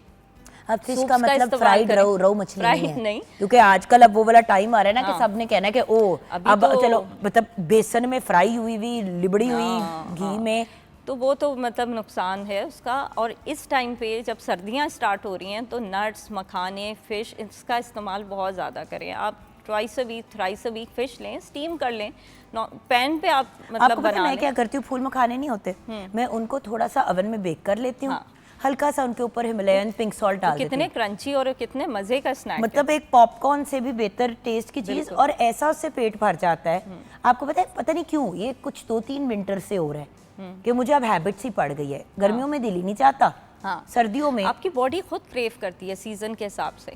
आप मैंगो खा के देखें ज़रा, सर्दी में अच्छा नहीं लगेगा। वो वही टाइम होता है जब आपको अल्लाह ताला ने जो चीज़ें बनाई की चीज़ें, लोग बड़ी दफ़ा ये करते हैं कि बेवक्त की चीज़ें लेते हैं। ऑस्ट्रेलिया से शहद आ रहा है, फलां जगह से और डिफरेंट इलाकों की चीज़ें कंज्यूम कर रहे होते हैं। इसके बारे में आपकी क्या राय है? देखें, आपकी तो खुद बड़ी ट्रैवलिंग होती है। हाँ बिल्कुल, कोशिश यही करनी चाहिए जो उस जगह का फूड है, जो उधर ग्रो हो रहा है, वो उस एनवायरनमेंट के हिसाब से, ठीक है। अल्लाह ने जो चीज़ें भी बनाई हैं उसकी लॉजिक। तो अगर इधर और इस मौसम में अगर पालक, साग, ग्रीन्स आपको मिल रहे हैं तो वो चीज़ें ज़्यादा इंक्लूड करें, क्योंकि जो फ्रोज़न आइटम्स हैं अगर हम उसको कोल्ड स्टोरेज में रख के इस्तेमाल करते हैं, उसके आधे न्यूट्रिएंट्स तो ख़त्म हो चुके होते हैं। तो हमेशा सीजनल और जिस जगह के इलाके का फ्रूट है या फल है, वेजिटेबल है, वो ज़रूर इस्तेमाल करें। ये बताइए कि जब आप डाइट प्लान देती हैं, जैसे कि आपका एक ग्रुप है, तो क्या आप हर बंदे को बताती हैं कि आपने आज सबने दाल खानी है शाम को? आपका सिस्टम क्या होता है? असल में देखें, थोड़ा सा मुझे उसके बारे में मैं बताइए। आपको बताती हूँ। होता ये है कि पता आजकल लोगों को अवेयरनेस माशाल्लाह बहुत है, लेकिन लोगों को कोई कराने वाला नहीं है, हर कोई नहीं कर पाता। तो उनको मैं ऐसा प्लान बना के देती हूँ कि उनको ये ना देखें, हम लेडीज़ का क्या मसला होता है कि आज खाने में क्या बनेगा, मैं मसला उनका वो हल कर देती हूँ। मैं एक दिन पहले प्लान देती हूँ कि कल आपने ये बनाना है, तो उनके लिए सिर्फ बनाना और खाना हो। हाँ, लेकिन जान देखो ना, अब अलहदा से बच्चों के लिए बनाना, अलहदा से अपने लिए बनाना, अलहदा से हस्बैंड के लिए बनाना। अच्छा, आप सरप्राइज़ होंगे, जो डाइट प्लान है वो वही है, आप अपने घर में वही खाना बना लें। मतलब मैं बिरयानी भी खाने को देती हूँ, मैं दाल चावल देती हूँ, सब्ज़ी रोटी देती हूँ। तो किसी दिन ऑफ कोर्स जब हमने वेट कम करना होता है तो कैलोरी डेफिसिट पे भी जाना होता है। ऐसा नहीं है कि हम सारा कुछ खाते रहेंगे ज़्यादा और हमारा वेट भी कम हो, डेफिसिट पे भी जाती है। तो किसी दिन सैलड भी होती है। और यकीन करें, मेरी जो लेडीज़ फॉलो कर रही होती हैं उनके साथ उनके मियाँ भी शुरू हो जाते हैं, उनके बच्चे भी हेल्दी ईटिंग पे हो जाते हैं, जब घर की औरत अपने आप को चेंज करती है। और बात ये है कि देखिए, हेल्दी लाइफस्टाइल की बात हो रही है, सो द फैक्ट इज यही खाना बच्चों में ज़्यादा मिकदार में दे दें, बच्चे हस्बैंड आपका ज़्यादा खा लें। देखिए, कम तेल डालना बच्चों के लिए नुकसानदेह नहीं है। हाँ, ये उनके लिए एक अच्छी चीज़ है, क्योंकि आप चाहे उनको वजन चढ़ रहा है कि नहीं चढ़ रहा, उनकी जो दिल की आर्टरीज हैं और जो शरियाने हैं उसके अंदर फैट जमता जा रहा है, बिल्कुल कोलेस्ट्रॉल बढ़ता जा रहा है बुरा वाला। सो आपने अगर ये हेल्दी लाइफस्टाइल खुद अडॉप्ट किया तो आपका पूरा घर उस पे हो जाता है, क्योंकि किचन आप वर्क करते हैं। आप भाई, टिक्के किसको नहीं पसंद? हाँ, जब एक औरत को अकेला एक टिक्का अपने खाने के लिए बनाना पड़ता है तो चिढ़ चढ़ती है। लेकिन जब आपने पूरे घर के लिए आपने टिक्के मैरिनेट किए, थोड़ा आपने सीख कबाब का मिक्स बना लिया और आपने रात को वो सबके लिए बना लिया, आपने अपना पोर्शन ले लिया, हस्बैंड बच्चे जितना खाना चाह रहे हैं। तो ये सस्टेनेबल ईटिंग है। मेरे पास नंबर ऑफ मेंबर इसीलिए ज़्यादा है, लेडीज़ है, क्योंकि डाइट प्लान ऐसा ही है कि आपको अलग से अपने लिए नहीं हासिल करना पड़ता कि आपने अच्छा ये भी होता है ना, ट्रैवल भी कर रहे हैं तब भी मेरे साथ रहते हैं। मैं ट्रैवल पे भी मेन्यू में से भी ज़रूरी नहीं है कि आपने घर का ही खाना खाना है, कभी तो बाहर जाना होगा, कभी तो रेस्टोरेंट का दिल करेगा, तो मैं उनको हेल्दी ऑप्शंस बता देती हूँ कि आप हेल्दी क्या फूड इधर से अडॉप्ट कर सकते हैं। बिल्कुल। तो सबसे अच्छी यही चीज़ है कि हेल्दी ईटिंग पे जब लेडी होती है ना घर की, जो सेल्फ लव कर रही होती है, तो ऑटोमेटिकली उसके बच्चों पे बहुत अच्छा इफेक्ट पड़ता बिल्कुल। है। बच्चे वही करते हैं जो मदर कर रही होती है, बच्चे वो नहीं करते जो आप कह रहे होते हो उसको। अच्छा, मेरी एक फ्रेंड है, वो और उनके हस्बैंड जो हैं हमेशा से ना एक्सरसाइज और इन चीज़ों की तरफ उनका रुझान था, हेल्दी। शादी हुई, मतलब जब मतलब दोनों कपल इस किस्म के थे, बट जब शादी हुई तो उसने अपने पे इंटरेस्ट छोड़ दिया फिर एकदम से। और उनके हस्बैंड हमेशा से मतलब बाहर के मुल्क में, न्यूयॉर्क का मैराथन हो गया, ये हो गया, इस लेवल की ना फिटनेस के वो शौकीन। खैर उनके बच्चे शच्चे हो गए, वटेवर। अच्छा, वक्त के साथ ना उन्होंने भी अपने आप को, जब उस खातून ने अपने आप को, मेरी दोस्त ने, आयशा ने अपने आप को मॉडिफाई किया और उसने रनिंग शुरू कर दी और मैराथन, उसके छोटे बच्चे भी इन्वॉल्व होना शुरू हो गए। Exactly. और अब उनका बेटा और बेटी दोनों आयशा के मैराथन रन करते हैं हर साल, जिस भी जगह में, कभी सैन डिएगो में, कभी इधर, कभी उधर, कभी न्यूयॉर्क में। मैराथन व्यूअर्स, रनिंग है लंबी अरसे के लिए, बिल्कुल। मील मीलो मील। मैं एक चीज़ मेंशन करूंगी, मेरे पास एक लेडी है यूएई की, आई एम श्योर मेरे पास तस्वीर होती तो मैं भेजती। उसने मैराथन किया है और वो बेड रिडन थी जब वो मेरे पास आई थी। उसको स्लीप एपनिया था, जबकि हमारा टॉपिक नहीं है, लेकिन इस पर भी डिस्कशन करूंगी। जब आपका वेट गेन होता है तो सांस भी रुकता है। सांस फूलता है। वो बेड रिडन थी, वो लेटी रहती थी और डॉक्टर ने उसको 6 मंथ्स का टाइम दिया था। उसकी लिटरली सारी मेडिसिन ख़त्म हो गई है, सिर्फ डाइट कंट्रोल करनी से हेल्दी में। और उसने मैराथन अचीव किया यूएई में, जो कि बहुत बड़ी अचीवमेंट। क्या बात है। Thank you so much for joining us. Thank you so much. इंशाल्लाह आपको हम ऑन एंड ऑफ बल्कि ज़्यादा ही तंग करते रहा करेंगे, क्योंकि ये तो my हमने pleasure. सिर्फ पीसीओएस को टच किया है। जी, हमारे पास बहुत डिस्कशन है, मेरे ख्याल से और शोज होने चाहिए इस और तरह होने के। चाहिए। और हम एंड बात ये कि वो होता है ना कि कभी कभी आपको अपने जैसा एक शौकीन बंदा मिल जाता है। माय पॉइंट इज व्यूअर्स, कुछ खवातीन होती हैं जो कहती है कि मैं पतली हूँ तो और कोई पतला ना हो। और कुछ को कुछ इनके जैसे, मेरे जैसे लोग होते हैं तो इनको होता है कि यार अगर मैं एक हेल्दी हैप्पी लाइफस्टाइल गुजार रही हूँ तो सब गुजारे। पतला होना नहीं, सेहतमंद जिंदगी। सेहतमंद जिंदगी, चाहे थोड़ा सा वेट आपका ज्यादा भी है बट आप हैप्पी हैं, आप सेटिस्फाइड हैं, तो आप एक बड़ा अच्छा member of your family. And to be honest, लोग हमेशा मर्द को सरबराह कहते हैं घर का। मैं तो हमेशा कहती हूँ कि औरत ही सारा सिस्टम लेके चलती है। इवन मर्द को जो मैनेज करना है वो औरत ही करती है। बिल्कुल। So thank you so much. Thank you so much. Viewers, हम जाएंगे ब्रेक की तरफ। ब्रेक के बाद जब वापस आएंगे, खवातीन, family, we had a very family oriented show today. तो ब्रेक के बाद हम बात करेंगे माँ और बेटे के बॉन्ड की, और हमारे साथ बहुत ही टैलेंटेड पर्सनालिटीज़ होंगी, उनसे बात करेंगे। आप हमारे साथ रहिएगा।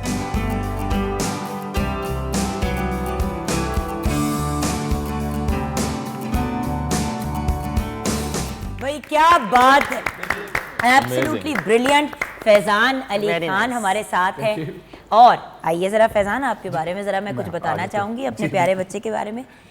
इस ब्रिलियंट आर्टिस्ट को मैंने लिटरली अपने सामने ग्रो करते हुए देखा है, और मैं ये ज़रूर आपके साथ व्यूअर्स शेयर करना चाहूँगी कि ये बच्चा एक इतने बड़े घराने से बिलोंग करता है कि उसका नाम लेते हुए भी हम अपने कान को हाथ लगाते हैं। शाम 84 घराने से तो बिलोंग करता ही है हमारा बच्चा, लेकिन बहुत बड़े बाप और बहुत बड़े ग्रैंडफादर का बेटा है। अल्लाह तुम्हें ज़िंदगी दे, सेहत दे। आओ मेरा बच्चा। Very nice. भाई बात यह है कि इनका इंट्रोडक्शन करें ना करें, इनके बड़ों का इंट्रोडक्शन बिल्कुल, उनकी दुआओं से हम लोग भी यहाँ पे बैठे। बिल्कुल जी। सो रिस्पेक्ट, बहुत अच्छा, very amazing, thank you very much. लेकिन जब बात करें गेस्ट ऑफ ऑनर की व्यूअर्स, तो आज हमारे साथ एक बहुत ही प्यारी, बहुत ही मीठी पर्सनैलिटी हैं, जिन्होंने बड़े सीरियस और बड़े ड्रामे रोल भी किए हैं ड्रामों में, लेकिन इतना नर्मो मुलायम और इतना प्यारा दिल रखने वाले लोग कम ही होते हैं। मैं बात कर रही हूँ बहुत ही टैलेंटेड एक्टर, बहुत ही ब्रिलियंट आर्टिस्ट की। पूनम अनवर हमारे साथ हैं। अस्सलाम वालेकुम। वालेकुम अस्सलाम जुगन, कैसी हो आप? मैं बिल्कुल ठीक हूँ। आपसे ही तो सीखा हर किसी की आपी और मम्मी बनने का। आप ही तो यही करती है ना, हर किसी से लाड प्यार। लेकिन अरे आप तो आप तो अपनी उम्र की भी खवातीन को कहती है मुझे आप ही बुला लो। मैं कहती हूँ ईजी हो जाए थोड़ा सा, फिर इनको देख के हम भी करते हैं, फिर हमारा भी लोग मजाक उड़ाते हैं। कैसी है पूनम जी? मैं ठीक हूँ, बिल्कुल ठीक ठाक, शुक्र है खुदा का। अच्छा, मुझे आज बड़ी खुशी हो रही है क्योंकि आज आपके साथ एक ऐसे इंडिविजुअल शो पे आए हैं जिनको बचपन में मैंने देखा हुआ है। गिटकू सा होता था तो भाग रहा होता था, अब बहुत ही लंबा, अब बहुत ही लंबा हो गया माशाल्लाह। हाँ, तो इसके साथ मतलब सीढ़ी पे हमें खड़ा होना पड़ता है, या एटलीस्ट स्टूल पे खड़ा होना पड़ता है। हमारे साथ बहुत ही talented budding actor and brilliant model, जिनको आप बहुत सी शूट्स वगैरह में देख भी रहे होंगे आजकल व्यूअर्स। हमारे साथ जहांजेब अर्शी हैं। अस्सलाम वालेकुम। वालेकुम सलाम ma'am, how are you? I am okay. Jahanzeb, तुम्हें देख के मतलब कुछ हो रहा है। अपनी उम्र का इंसान को एहसास होना शुरू हो जाता है ना। मैं बिल्कुल नहीं दीदी, हमजा को मैं देखती हूँ जब अब 6 फुट का हो गया है, और इनसे माशाल्लाह डबल ट्रिपल साइज का है वो, तो होता ही है कि उसके साथ जब खड़ी होती हूँ तो मैं कहती हूँ यार मैं इतनी बूढ़ी हो गई हूँ। बट खैर ये भी बूढ़े नहीं, छोटे हो गए। जब ये भी जहाँ से भी बात करता है ना, अगर मैं किसी उस पर बैठी हूँ तो बाद में कहूँगी बेटा थोड़ा सा नीचे आ जाना, थोड़ी गर्दन मेरी थक रही है। तो इस तरह ही होता है। असल में हमें आदत है ये वाली करने की। हाँ। फिर यहाँ हुआ, फिर जब ये हुआ तो हमने कहा पुत्र नीचे आ जा। अच्छा, माँ बेटे का बॉन्ड जब हम बात कर रहे थे तो पूनम जी मेरे जहन में तो आप ही आई, जी जी। To be very honest, because माँ और उसका अपने बच्चों के साथ रिलेशन, और स्पेशली जब एक माँ मीडिया में काम करने वाली हो तो लोग ये कहते हैं, आप मुझे प्लीज़ करेक्ट कीजिए, और पहले वक्तों में हमने पूनम जी देखा भी है आपसे जो सीनियर्स थी और उनसे जो सीनियर्स थी, जो इंडस्ट्री में हीरोइंस थी, एक्ट्रेसेस थी, उनको अपने बच्चों को बड़ी दफ़ा साइडलाइन कराना पड़ा क्योंकि इंडस्ट्री नहीं मानती थी। अब रोजी रोटी कमानी है या बच्चे पालने हैं, अब बच्चे रोजी रोटी से पलते हैं तो बड़ी दफ़ा बच्चों को दूसरे पाल रहे होते थे, आप रोजी रोटी कमा रहे थे। आप क्या कहेंगी? आपने तो इससे बहुत मुख्तलिफ अंदाज में अपनी ज़िंदगी जी। अच्छा जुगर, मुझे कभी ये नहीं रहा था कि मुझे बच्चा छुपाना है या वो इंडस्ट्री आपके को दो पता बेटे था। हैं माशाल्लाह। मैं, आपको पता है, मैं ये छोटे छोटे, मैं यहाँ पीटीवी से मेरा आगाज़ हुआ, ये मेरा सेकंड होम है, यहाँ से मैंने काम स्टार्ट किया। और तब तो मेरी शादी नहीं हुई थी, ज़ाहिर है 9th क्लास में जो एक रोल शुरू किया मैंने। लेकिन जब मैं मेरी शादी हो गई, बच्चे हो गए, तो मैं मेरे साथ आते थे ये, ठीक है। ये 8 महीने का था, मैं दुबई सीरियल करने गई हुई थी और मुझे आबिद अली साहब को ताजा नसीब पे उन्होंने कहा तुमने ही रोल करना है। मैं कहा सर जी मेरा बच्चा छोटा है, सारे आर्टिस्ट संभाल रहे हैं इसको, और ये वाहिद ऐसा बच्चा है जो 8 महीने भी में सबकी गोद में बैठ के अयूब को ससा। हमजा भी, हाँ, हमजा भी ऐसे ही बड़ा हुआ। चूं से एक होता है ना कि बच्चा शोर कर रहा है, ये तब से एक्टर बनना चाह रहा था, मुझे लग रहा है। हाँ, मैं सदके जाऊँ। तब से ये लोगों को देख रहा था कि हाँ नहीं, जी, लेकिन आपको पता है ये सबसे बड़ा है ना, बड़ा है। तो आपको पता है बड़े तो बड़े बीबे बच्चे होते हैं, बड़े जो होते हैं उनके साथ एक डिफरेंट डायनामिक होता है माँ का, क्योंकि वो माँ का सबका बेस्ट फ्रेंड भी होते हैं। अच्छा, 2 बड़े बेटे बैठे हुए हैं, तो पहले आप अपनी रिलेशनशिप के बारे में क्या बताओगे जहाँ से अम्मी के साथ? अम्मी के साथ जैसे हर बच्चे का माँ के साथ एक खूबसूरत रिलेशनशिप है, not just personally but professionally भी। जब मैंने ये बात की इनके सामने कि मुझे एक्टर बनना है, तो एज अ माँ इनकी 2 रिस्पॉन्सिबिलिटीज़ थी। पहला तो उन्होंने मुझे कहा कि बेटा बढ़ो, अपना पैशन परस्यू करो, बट पहले एजुकेट करो अपने आप को, which is what she always dreamed कि मैं एक ग्रेजुएट बन के ही इंडस्ट्री में आऊँ। और उसमें भी she supported me throughout my 4 years of education at LUMS. Once मैं लम्स से ग्रेजुएट हुआ, उनको प्राउड फील कराया कि you know this is the top institute that I am from, now it's my turn to अब आगे करो पैशन अपना परस्यू करने का। तो उसमें भी उन्होंने मुझे जो सीख दी है, आई थिंक वही एक सपोर्ट होता है कि आपको सिखाया जाए कि एक्टिंग करनी कैसे है, एक्सप्रेशन देने कैसे हैं, बॉडी लैंग्वेज क्या रखनी है। लेकिन जैसे एक चीज़ यहाँ पे मुझे पता है इस वक्त व्यूअर्स के भी जहन में एक बात हो रही होगी, क्योंकि आप दोनों जो हैं, आप तो खैर बेटा माशाल्लाह शाम 84 घराना, उस घराने से बिलोंग करने का एक प्रेशर, एंड देन आपका भी being an artist child, and then also आपकी फैमिली में और भी लोग मीडिया से रिलेटेड हैं। सो इट्स नॉट जस्ट कि अम्मी है आपकी, क्योंकि फैमिली का मीडिया से अब ताल्लुक है माशाल्लाह, वही। सो क्योंकि सबका ही इससे ताल्लुक है और बड़े टॉप लेवल पे काम कर चुके हैं, प्रेशर भी होता है। लेकिन फिर लोग नेपोटिज्म की भी बात करते हैं, मैं उस पर आना चाहूँगी। लेकिन आपका रिलेशनशिप बेटा अम्मी के साथ, क्योंकि देखो म्यूजिक आप लोगों का ज़्यादा टाइम फादर्स के साथ गुजरता है और घर के मर्दों के साथ, क्योंकि आपका रियाज हो रहा है, माएँ सोते हुए माथा चूम रही होती हैं, दुआएं दे रही होती हैं, उनका काम होता है जगाना, आपको रेडी करना, आपको प्रिपेयर करना काम के लिए। माँ बनने का उनको इतना चांस नहीं मिलता क्योंकि बाप के पास कॉन्स्टेंटली आप लोगों का काम ऐसा चलता है। जी, आप जो बात कर रही थी मैम के जो बड़ा बेटा होता है माँ का, वैसे उसके साथ बहुत ज़्यादा प्यार होता है, वो फ्रेंड भी होता है माँ का, क्योंकि पहली औलाद होती है। तो मेरा घर पे जो ज़्यादा वक्त है वो मेरी मदर के साथ ही गुजरता है, और वालिद साहब के साथ भी बहुत वक्त गुजरता है, क्योंकि ज़्यादातर उनके साथ टूरिंग कर रहे होते हैं, आउट ऑफ कंट्री वगैरह घूम रहे होते हैं। लेकिन माँ जी के साथ बहुत ज़्यादा वक्त गुजरता है और सबसे करीब भी मैं उनके हूँ, तो और उनकी दुआओं का ही सिला है कि इस दुनिया में पूरी में घूम रहे हैं। देखिए एक और ऐसी पर्सनालिटी है अपने नायाब भाई। जी जी, नायाब जी, आमीन, अल्लाह पाक उनकी अम्मा को जन्नत नसीब करे, आमीन, उनके दर्जात बुलंद फरमाए। ये अपने उस्ताद हामिद अली खान साहब के जो सबसे बड़े बेटे हैं। अब नायाब भाई को मैं जिस दिन से मिली हूँ Razan, do you know that he has always, वो बात ही सिर्फ अम्मी की करते हैं। बिल्कुल बिल्कुल। जबकि बाप इतना बड़ा लिविंग लेजेंड, वो भी खानदान, बिल्कुल, एक शाम बहुत बड़ा से पटियाला घराना ही है ये ना दो ही पाकिस्तान घराने में हैं, मेनली, बिल्कुल, बिल्कुल। मतलब साउथ सब जी, कॉन्टिनेंट बिल्कुल। में जो नाम जी, जो है नामवर घराने हैं, और बिल्कुल। आप लोग आपस में भी एक दूसरे की बड़ी रिगार्ड करते जी, हैं और एक बिल्कुल। दूसरे को मानते भी बहुत बिल्कुल ऐसे ही। वो भी हर वक्त, क्योंकि वो भी सबसे बड़े बेटे, अम्मी अम्मी अम्मी, माँ जी माँ जी माँ जी, बस। बिल्कुल। अच्छा जो मेरे मसले में हमारे उसमें ये रहा है कि चूंकि मैं सिंगल मदर हूँ, कोई 23 साल से, 22-23 साल से, तो मेरे लिए एक एज ए माँ, एज ए बाप हमें था, और जो मेरी बहन है रेचल, तो हम दोनों बंदियों ने 2 लड़कों को बड़ा किया, ठीक है। उसमें रेचल का बहुत ज़्यादा वो है, कंट्रीब्यूशन है। तो इन बच्चों को हमने अगर कहा तो इन्होंने हमें पे बैक दिया, कि अगर हमने इनको कहा कि जी पढ़ना है, ये किया, तो मुझे इन लोगों पता है ने- ना, क्योंकि आप दोनों बहनों ने मिल के किस तरीके से मैनेज किया बच्चों को पालना, बच्चों की पढ़ाई। अब आप अगर काम पे हैं तो उन्होंने देखा, उन्होंने अब वो काम पे है तो आपने देखा, दोनों काम पे हो तो बच्चे बांट लिए कि भाई एक तू सामले एक मैं सामले। अच्छा, ये भी है। और ये और जबकि रेचल भी आपकी बहन बेबी, जिस बहन तरह है, मेरी बेटी, आपा बिल्कुल, मेरे से सिर्फ बिल्कुल, 2 साल बिल्कुल, बड़ी हैं, बिल्कुल। लेकिन आपा is my mom, even though मुझसे सिर्फ 2 साल बड़ी हैं आपा। और अक्सर लोग सोचते हैं कि मेरा बड़ा एज डिफरेंस है क्योंकि मैं आपा और बहुत नीवे होकर चलती हूँ, लेकिन देखें बड़ी बहन और माँ बेटे के लिए, ये दोनों रेचल एक तो बहुत छोटी है मुझसे, लेकिन रेचल ये तो कि खैर चूंकि very, 2 very बेटे, young, हाँ, हाँ। हाँ। और दूसरी बात है, मेरे 2 बेटे हैं, तो अभी कहते हैं ना कि बड़ा बेटा लाडला होता है। आप जो यकीन करो कि मेरे लिए ना 19-20 नहीं है दोनों, ये भी 20 है तो वो भी 20 है, मुझे इक्वली ही दोनों को, और रेचल की भी ये बात है, हम लोगों की भी। तो और हमारे इन लोगों ने- दूसरे साहबजादे क्या करना चाह रहे हैं? दूसरे साहबजादे तो कर रहे हैं, कोई 17-16 साल की उम्र से एज ए चाइल्ड इनको एक्टिंग करवाते रहे, लेकिन पढ़ाई तो वो मॉडल भी है, और आज भी शूट पे था, वो भी वरना अभी उसने शूट आना पे था था, इस वरना काम उसने में। भी आना था। हाँ जी, इस program इसीलिए में तो आना पूछ था। रही हूँ क्या कर रहे हैं भाई वो, उन्होंने वो अभी क्यों इस नहीं टाइम आए? पे शूट कर रहे हैं, लेकिन ये कि प्ले भी में भी काम कर रहे हैं, माशाल्लाह। और जहाँ तक तो मैं इसके साथ लेकिन सबसे पहले तो मैं वो वाला सवाल पूछूंगी जो मुझे बहुत रिडिकुलस लगता है, क्योंकि ऑब्वियसली अगर एक बंदा वकील है और उसका बच्चा भी अगर वकील बनता है तो ऑब्वियसली वो उसको थोड़ा सा तो हेल्प आउट करेंगे, वो आपकी बिजनेस में काम कर लेगा या साथ वो उसको इधर लगा देंगे, व्हाटएवर। हमारी इंडस्ट्री में अगर कोई आर्टिस्ट का बच्चा आर्टिस्ट बनता है तो शुरू हो जाते हैं नेपोटिज्म। भाई हमारे अब्बा के प्रोडक्शन हाउस तो नहीं लगे हुए ना, बिल्कुल आप रेकमेंड ही कर सकते हैं उसी तरह जिस तरह हम लोगों ने। बिल्कुल। दीदी कितने लोगों को हमने रेकमेंड किया है, हमें जब किसी का पता चलता है, बहुत कोई बच्चा आता है अपना बिल्कुल, दिखाता है, हमें अपनी तस्वीरें वगैरह चीजें भेजता है, हम फौरन फॉरवर्ड कर देते हैं, महेश को हम कर दिया, सेवन स्काई को कर दिया, इसको कर दिया। हमारे अपने तो नहीं लगे हुए ना वो। बिल्कुल।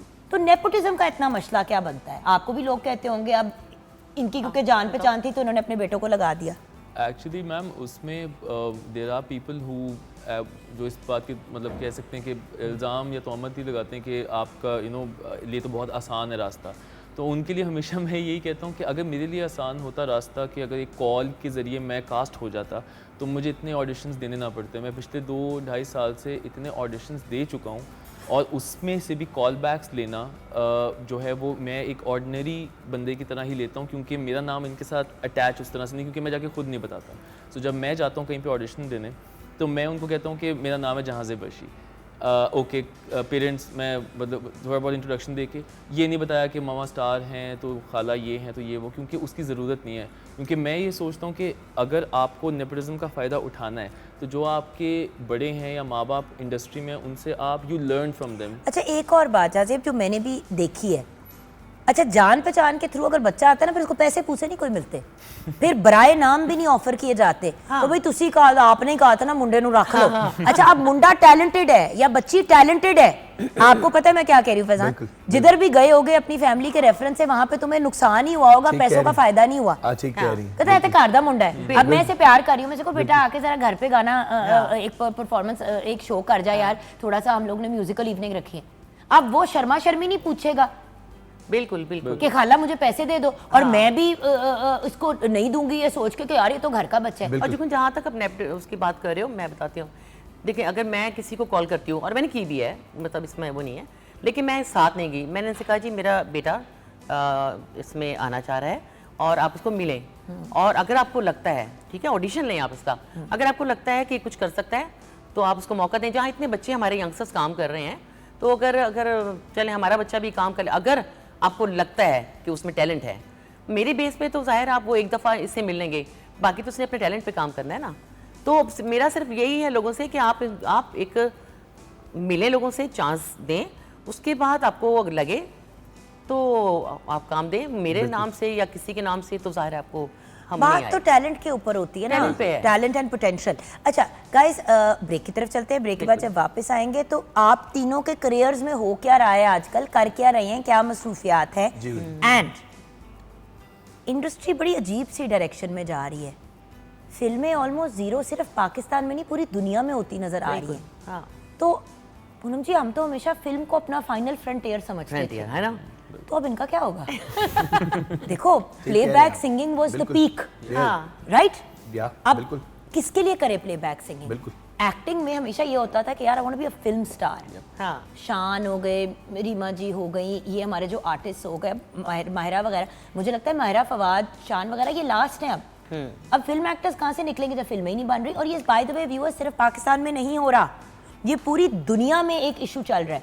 इसलिए क्योंकि फिल्मों के लिए सिनेमाज जाना पड़ता है। अब आपको नेटफ्लिक्स, अमेजॉन प्राइम, ये सारे जो सारे बहुत ज़्यादा OTT चीज़ें आ गई हैं। प्लेटफॉर्म्स बिल्कुल, हैं, हाँ। अब उसके ऊपर फिल्म बनाते हुए लोगों को मौत आती है कि भाई इतनी सी स्क्रीन के लिए इतना, तो क्या हो रहा है? आप लोगों का बिल्कुल, ओपिनियन बिल्कुल, चाहिए हाँ। ब्रेक के बाद।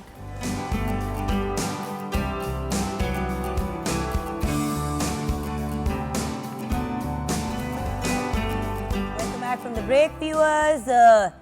देखते हैं कि शेफ नूर ने क्या कारनामा अंजाम दिया है किचन में। नूर जी, मुझे बता दें कि आपने खाना पका दिया कि नहीं? जी बिल्कुल रेडी है जी, हमारे चिकन चीज़ी पफ और फ्राइज़ बच्चों की स्पेशल और ख़ास तौर पे बच्चों के लिए मैंने बनाया है। Awesome, thank you so much chef Noor. Okay, so खाने पीने का मैं ज़रूर जानना चाहूँगी। बच्चों के लिए, इनके लिए क्या सबसे ज़्यादा शौक से आप बनाती थी, and what were your favourite things growing up? हाँ जी। बनाती तो बहुत कुछ थी। अब तो जब से ये लोग जिम कर रहे हैं, डाइट पे आए हैं, अब ये खुद बनाते हैं। एयर फ्रायर होता है इनका, ये होता है। और कभी मुझे मैं और मेरा एयर फ्रायर अक्सर ये बातें इनका करते वो हैं। होता है, और एयर वो ऑयल स्प्रे होता है। और अगर गलती से मैंने कभी इनका ऑमलेट बना दिया तो आंखें मेरी यूँ होती हैं कि देख तो नहीं रहे, क्योंकि इतना कम ऑयल में मुझसे अंडे नहीं बनते। अब ज़रूरत है, क्या कर सकते हैं। और ये कोई ज़रूरत नहीं है, गिट्टे मुश्किल गोटे मरला। तोड़ने की ज़रूरत नहीं है। कहाँ मैं आलू गोश्त बनाना, कहाँ मैं वो बिरयानी और ये वो आलू गोश्त, हाँ। पुलाव, पुलाव और वो बनाती हूँ। निहारी, हलीम। देखिए, इनकी इन्हीं कुकिंग, लजीज कुकिंग की वजह से मैं कभी स्कूल में रेस में नहीं दाखिल हो सका, क्योंकि मुझे कोई लेता नहीं था। मेरे कोच कहते थे तू साइड पे बैठ जा, क्योंकि 85 कि केजी। बेटा आप खाते पीते घराने, आप बहुत ज्यादा खाते यही पीते कहा घराने जाता से। था। हाँ। हाँ, एक होता है खाता पीता घराना, एक होता है बहुत बहुत खाता पीता। बाय द वे, आप लोगों के घराने से ज्यादा इन लोगों का घराना, क्योंकि इनके घर में म्यूजिक तो सुरीला, लेकिन हांडी रोटी जो सुरीली होती है। और हाँ, खाना भी बनता है, बिल्कुल, नो डाउट, वो तो हमने बिल्कुल, ये आप बात ठीक कह रही हैं। खाया भी अम्मी है। के हाथ की फेवरेट चीज। जी, अम्मी के हाथ की 70 ना favorite कहना, चीज़- एक जी, बताओ एक फेवरेट। चीज़ आजकल जो चल रही है ना प्रेजेंट टाइम, वो चल रही है पेशावरी कढ़ाई, बहुत अच्छी बना रही है। दुम्बा कढ़ाई, जी हाँ जी, क्या बहुत अच्छी बात बना है। बिल्कुल। क्या बात है, क्या बात है। सानू भी याद रख लो आप जी। हम भी पड़े हैं राहों में शदीद भूखे। अच्छा खैर, अब I want to talk about careers, क्योंकि ये ना हो ना कि बाकी सारी बातचीत में यही चीज़ रह जाए कि हो क्या रहा है। Ma'am, obviously you are our senior artist, आप बताएं कि आजकल क्या काम में मसरूफ हैं? करियर में अभी इतना खास नहीं हो रहा, क्योंकि मैं हुई हूँ कराची शिफ्ट। इसकी वजह से, क्योंकि इसने बहुत सालों से मुझे कहा हुआ था कराची शिफ्ट होना है, कराची शिफ्ट होना है। तो इसकी पढ़ाई चल रही थी और फिर मैंने कहा आप कर लो। फिर एक शहर से दूसरे शहर जाना बहुत कोई आसान काम नहीं होता। हाँ जी। तो फिर मैंने थोड़ा हौसला किया, क्योंकि छोटा वाला मेरा यहाँ पढ़ रहा है। तो अभी कराची मैंने 2-3 प्रोजेक्ट किए हैं, लाहौर में भी किए हैं। अभी संगीत आपा का मैंने 2 बूंद पानी किया है, और फिर वहाँ जाके मैंने 2-3 प्रोजेक्ट किए, इसने किए हैं, और काम स्टार्ट हो गया। क्योंकि 1-2 महीना तो आपको पता सेट होने में लग जाता है। 1-2 महीने क्या, सालों लग जाते हैं। लग जाता है, माशाल्लाह, मतलब set अल्हम्दुलिल्लाह, set नॉक ऑन होना। वुड के चल पड़ा सिलसिला। चल पड़ा, हाँ। बहुत बड़ी तो वो बात उसमें कि अभी मैं आई हुई थी, तो हमने कहा चलें जुगन के साथ एक अच्छी मॉर्निंग का शो हम करेंगे। और आपके लिए जान हाजिर है हमेशा। मैं बहुत जितना excited थी, आपने वाकई प्यार, मिलने जितना के आपने लिए। रिगार्ड। और मुझे याद है मेरे करियर के आगाज़ में, चले रेचल तो आपकी बहन है, हम सारी तो नहीं थी ना, हम सारी तो नहीं थी आपकी बहनें, लेकिन जिस मोहब्बत और प्यार से मेरे साथ, मेहरीन के साथ, हर इंडस्ट्री की लड़की के साथ, ईमान हो गई, what ever, you have always been everyone's दीदी। और आपने बहुत प्यार दिया है, बेलॉस प्यार दिया है। मैं आपका बताऊं, आपको जितने साल बाद भी मिल जाते हैं, आपके अंदर वो जो एक प्यार, इज्जत और वो जो होता है ना, डाउन टू अर्थ। आप, मुझे ऐसी पर्सनालिटियाँ बहुत अच्छी लगती हैं आपके अंदर। मैं जब से देख रही हूँ जुगन, कभी मैं नहीं आई है, कभी वो नहीं आया है। आप इतना डाउन टू अर्थ मिलते हो लोगों को कि हमें बहुत अच्छा लगता कि मेरी यार जान, मेरी तो वैसे ही एज अ होस्ट जीरो का आता है, क्योंकि देखिए होस्ट क्या है, मेज़बान है, मेरा काम है आप लोगों को केटर करना। आई थिंक मेरे ऊपर अल्लाह का एक बड़ा ख़ास करम हुआ कि मैं होस्टिंग में बहुत जल्दी आ गई इस फील्ड में, बहुत जल्दी, हाँ। क्योंकि आपके अंदर एटीट्यूड अगर आ जाता है एज अ होस्ट तो आपका करियर ज़ीरो है, आपको आज ज़बरदस्ती होना पड़ता है। सो व्हाट हैपेंस इज कि मैं आती नहीं है, वरना एक्टिंग में अल्हम्दुलिल्लाह इतना काम चल रहा था, जाज़ेब इतनी चीज़ें अच्छी अच्छी चल रही थी कि वो जो कहते हैं ना कि एक आना शुरू हो गई थी चीज़ के नाक में मक्खी नहीं बैठने दी, मैं तो बड़ी कुछ चीज़ फिर होस्टिंग करती थी तो मुझे एहसास होता था कि बीबी वही लोग जो इसी प्लेटफॉर्म पे बैठ के अभी अपनी बातें कर रहे हैं कि हम ये हम वो और एटीट्यूड दिखा रहे हैं, 2 साल बाद उनको कोई पूछ भी नहीं रहा होता। तो बंदा औकात में रहे तो बड़ी अच्छी बात होती है। कल को कोई 2 लोग आपका नाम ही रेकमेंड कर देते हैं कि यार उसको ही ले लें, उस पर टफ टाइम गुजर रहा है, ना कि लोग कहें कि शुक्र है इसके ऊपर बुरा वक्त आया, ये तो थी ही ऐसी। बिल्कुल। सो सच्ची बात है, कुछ उसमें पर्सनल गेन का भी मामला था मेरा। What about you Jazeb? Because मैं एक बडिंग एक्टर हूँ तो अभी स्टार्ट किया है ना, I started with very good production, और उसमें अज़ीका के साथ और उसामा खान के साथ मैंने एक ड्रामा किया Karachi, You did very well, माशाल्लाह। Thank you. And then I recently shot for drama with in Islamabad with Sabaa Kamal, and thank you. And उसके बाद ये कि now I'm in Lahore with the most wonderful host, that is you, ma'am. और so I think graph जो है वो बहुत अच्छा जा रहा है, बहुत ही पॉजिटिव तरीके में जा रहा है। And then obviously modeling shoots हैं for brands like outerwear उनके salon के shoots, so वो एक modeling का ट्रैक पे चलता है। But with acting I think majority, क्योंकि मेरा इंटरेस्ट ज़्यादा एक्टिंग में रहा है, तो I've started with good productions and I'm looking forward to even working with मेरी रेकमेंडेशन आपको बेटा ये कि आप होस्टिंग के बारे में भी सोचो, आप बोलते बहुत अच्छा हो। Thank you. मैं बार बार इसीलिए आपके पास आ रही हूँ आपसे बात करने के लिए। आई वांट टू सी कि क्या है बेटे। बात याद रखना, हमारी इंडस्ट्री बड़ी फ्लूइड हो गई है, जिस तरह मैं भी फिल्मों की बात कर रही थी। होस्ट आज फिल्म स्टार से ज़्यादा पैसे कमाता है। Why? Because the point is ये भी यूज़ हो रहा है, ये भी यूज़ हो रहा है, आप हेड टू टो यूज़ हो रहे हो। एक्टिंग में आपको स्क्रिप्ट दी, आपको भी पता है बेटा, जिसको नहीं आती उसको एक एक लाइन बोल बोल के भी करा दी जाती है। होस्टिंग में मार्जिन नहीं है। जुगन बिल्कुल सही पकड़ा है। मैं बताऊं, इसका interest he speaks very well, इसका उसमें भी है। इसने अपने ही कोई ये कुछ करता रहता है, कोई प्रोग्राम कि मुझे जब मौका मिलेगा तो मैं ऐसा प्रोग्राम कोई करूँगा और ऐसा बोलूँगा, ये हमारे घर में चलती रहती हैं। But you see these are the things. और आप एक ऐसी फैमिली से बिलोंग करते हो जहाँ पे हर कोई बहुत, रेचल जितना अच्छा बोलती है और इतने मजे की, मतलब हम लोग जब बैठे होते थे कहते थे यार रौनक चाहिए, रेचल को बुला लेते हैं। हाँ, मेरा भट्टा बैठा होता था, रेचल आती थी, हम सबका मूड पॉजिटिव। तो यही तो होता है, यही तो एक अभी घर में कौन बोलता है दादा? ये और रेचल बोलते हैं। तो अच्छी मैं भी बोलती हूँ, और मुझसे थोड़ा सा कम छोटा वाला। आपका क्या काम में चल रहा है? I am very excited about माशाल्लाह टूर्स काफ़ी चल रहे हैं पोस्ट कोविड। इस साल माशाल्लाह 6 टूर थे माशाल्लाह ऑलरेडी। जी ऑलरेडी माशाल्लाह अभी नॉर्थ अमेरिका के टूर करके वापस आया हूँ मैं, अमेरिका एंड कनाडा, और माशाल्लाह बड़ा अच्छा रहा। और उसके अलावा क्लासिकल के ऊपर बहुत काम हो रहा है मैम। याद सलामत एक हमने पोडियम बनाया, उस्ताद सलामत अली खान साहब की याद मना रहे हैं हम पिछले 4 साल से, और माशाल्लाह वो अब एक क्लासिकल म्यूजिक का ब्रांड बन चुका है पाकिस्तान में। हमने एक ऑर्गेनाइजेशन बनाई है शाम चौरासी म्यूजिक सर्कल, जिसको मेरे वालिद साहब हेड कर रहे हैं, मैं उसका वाइस प्रेसिडेंट भी हूँ। तो पाकिस्तान के जो इस वक्त क्लासिकल म्यूजिक के सबसे बड़े 2 फेस्टिवल हो रहे हैं, वो हमारा घराना कर रहा है शाम चौरासी म्यूजिक सर्कल, जिसको याद सलामत के नाम से कर रहे हैं। और ये जो वो 1 जुलाई में होता है और एक हम दिसंबर में करते हैं हमारे ताया जी की बरसी उस्ताद शराफत अली खान की, वो भी होने वाला है। और उसके अलावा यूके में एक बड़ा कमाल का प्रोजेक्ट करके आया हूँ मैं। एक अफनान लोधी साहब इंटरनेशनल फिल्म मेकर हैं, हाँ जी, वो एक एल्बम किया है हमने रिंदी के नाम से। ओके। एल्बम का नाम है रिंदी। रिंदी बेसिकली दीवानगी को कहते हैं, आप जानती हैं। तो हमने एक कंसेप्ट को रिविजन किया है, जो 1 टेक सिंगिंग हुआ करती थी। आजकल एक दौर आ गया कि एक लफ्ज को आपको पता है लोग रिकॉर्ड करते हैं यार। अब तो कॉन्सर्ट्स भी लोग पीछे म्यूजिक चला के करते हैं, मजा ही नहीं आता यार। एक होता था लाइव म्यूजिक का, क्योंकि पता है आर्टिस्ट मार्जिन लेता था। जी बिल्कुल।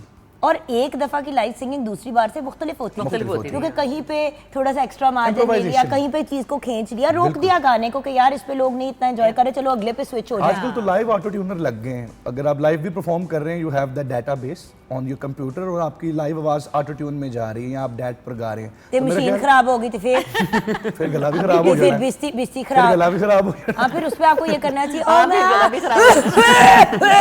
सॉरी व्यूअर्स, यही हो सकता है। जो कंसेप्ट किया है एल्बम का, वो 1 टेक है मैम, क्या एक टेक में। और उसको माशाल्लाह यूनिवर्सिटी ऑफ नॉर्थ लंदन ने उस प्रोजेक्ट को फाइनेंस किया है, तो बहुत जल्दी वो रिलीज हो रहा है इंशाल्लाह। कांग्रेचुलेशंस बेटा, I am so proud of you, Thank you well very done.